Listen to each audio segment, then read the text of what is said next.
एका गवळणीच्या घरी कृष्ण लोणी चोरण्यासाठी गेला. घरात कोणीच नव्हते.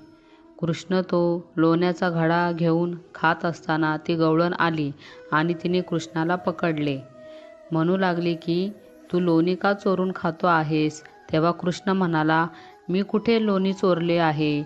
हे तर माझेच लोणी आहे. तू मला विचारणारी कोण? तेव्हा ती गवळण म्हणाली, हे घर माझे आहे आणि लोणीसुद्धा माझेच आहे. तेव्हा कृष्ण तिला म्हणाला, हे घर तर माझेच आहे.